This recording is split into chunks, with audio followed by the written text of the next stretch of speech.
we are about to take the fight to Clayman, and we get to see, on a visual level, one of the best images that represents the anger Clayman invokes. This priest, this father, the way he would get so pissed off about, like, Clayman and everything going on, I was like, my man, that is a relatable feeling, and honestly, I'm glad the anime gave us something to really put into perspective the rage that Clayman invokes upon people. I mean, it's easy when someone like Rimuru is like, I hate him, I'm gonna kill him, this or that, but you're just looking at him in his normal body. He's not really, like, showing that real rage. So when you get a character who's just, like, literally a red-hot melon, you can't help but absolutely love it. And I have to say, for an episode setting in motion, sending in an army of 20,000, leaving behind some supporters to defend your nation, this episode was really well structured, and the planning and the execution of said plan that Rimuru came up with alongside his allies, it seems perfect. And sure, sometimes things can be too good to be true,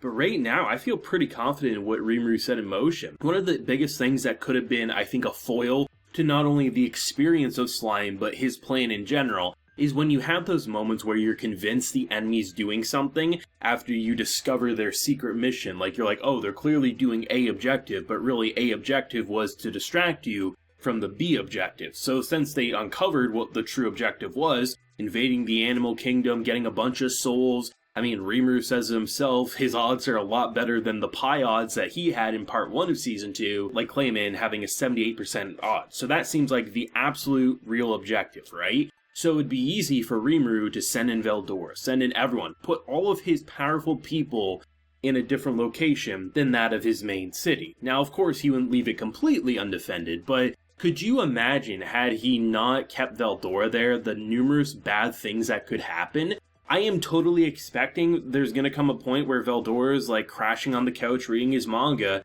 and a ridiculously powerful army's going to come and knock in, and Veldora is going to be the difference of victory or another slaughter. And it could possibly just be Veldora reads manga the entire time a battle takes place, and that's the preferred option. But the fact that Veldora is going to be left there as a safety net because someone like Veldora can be summoned in a moment's notice. So Rimuru's not being stupid. By taking Shion and Ranga, it's a good enough arsenal to add on to his already powerful abilities, so should shit hit the fan, he can summon Veldora and finish it up without much struggle, probably without breaking a sweat, as you have the main army being teleported after getting a pretty good explanation on the issues with transportation. Certain characters would be able to naturally form a barrier to protect them from basically being destroyed by the overwhelming presence, but as Raphael, being Raphael, we found a solution to that, as Rimuru gets to take credit and basically gets to be even more worshipped than he already is. And it's really interesting, I just love seeing all the chess pieces take place. Rammus, who's going to go with her? Oh, we're gonna have Trainee, because Trainee is just pretty much like so infatuated with her. The groundwork's being laid, and it feels like such a perfect plan, and comparing the opinion and feeling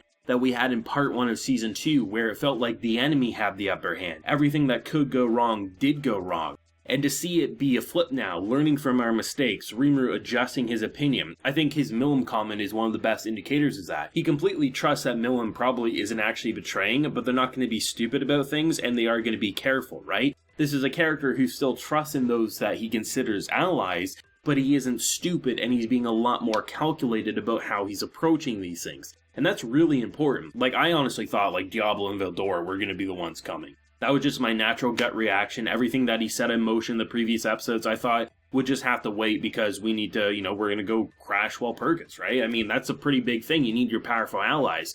But Diablo has his mission. Veldora needs to be the safety net. Veldora, as much as he might complain about it, if you restructure your sentence and say, actually, this is the most important job. It's not a lie. Protecting the nation of Tempest is the most important job. However, it's also the most boring job because more often than not, we're not going to have Season 2 Part 1 level content happen, right? So it's nice that he's planning and structuring. And I think Shion coming is probably a pretty easy to predict situation, but Ranga I thought was a pleasant surprise because I thought when Veldora was popping up saying, no, you're going to take me, I thought Rimuru was just going to pretend Ranga wasn't there because Ranga can follow in his shadow, so I thought he was actually going to bring 3 people even though you're only allowed to bring 2. But it's just really nice to see all the structuring take place. And it's just so interesting to see, like, them bringing all of the people from the Beast Kingdom into the Nation of Tempest, and Rimuru not breaking a sweat after doing it the entire night. Like, this character is so powerful, and I totally expect once we crash this banquet, you know, Rimuru's gonna come in, he's gonna want to drink a little bit of tea, saying, hey, what's going on? Her Clayman's been up to no good. There's going to be some very big tension in the air, and I feel like I could easily see Milim punching Rimuru, they start having a fight, and then maybe Milim, you know, brings him up to speed on what she's actually been doing. I mean, from the temple situation where I guess they are supporters and they worship Milim, right? The fact that, you know, these people who are basically going to force her people to starve by taking all of their supplies and foods, cutting off arms when they talk back to you, that doesn't really feel like Milim, right? So whatever she's up to, it must really be worth the sacrifice that's currently going on. And I like how this man, like, literally kicks him in the gut into a pillar, because had he not done that, he would have been killed. And as he uses his resurrection magic or his healing magic, like, it's just so many cool things taking place, as it's very frightening all at the same time. Like, I think Slime is one of the best experiences that I've had in the anime medium. Just watching it week by week. I mean, season 1, I pretty much did a binge over a few days, but, like, with season 2 and just seeing what they're presenting on screen, and, like, maybe to some people would be considered slow-paced, but I mean, just seeing the tactics, seeing the strategy, and seeing how, if you ever thought that resurrecting essentially a shit ton of people who got killed would ruin the story because then there'd be no stakes, those resurrections didn't just happen and Rimuru went back to who he was.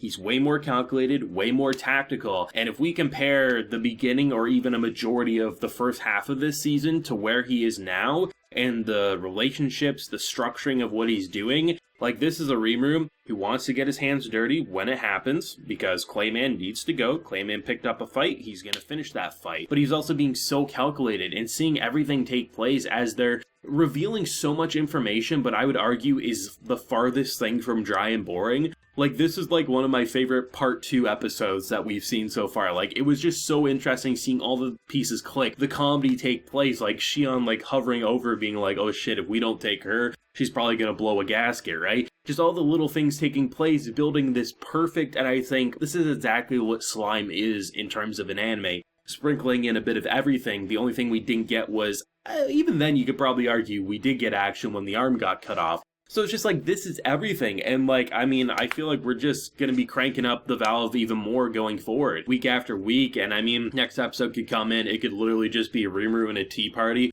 with a bunch of demon lords, like, peering at him, knowing that at any moment a nuclear bomb could go off, and that would be the most exciting shit ever. I am ecstatic and so excited for more. It's a shame that we're almost done this season, and who knows how long we'll have to wait for season 3, but I'm crossing my fingers for more, because this shit is amazing. I mean, I don't know why you wouldn't do a season 3 after how you corrected the mistake season 1 did by reintroducing that cut content, so season 2 could actually function normal. So season 3 feels like a given. I don't think that's wishful thinking at this point, but I guess we'll see where they take it. Let me know your thoughts and feelings down below. What did you think? And were you as surprised as me when you realized who Rimuru was going to take, or did you completely see it coming that was going to be Shion as well as Rango? Let me know down below. Leave a like if you enjoyed and subscribe if you're new around here. So until next time, everyone, please take care and have a good one.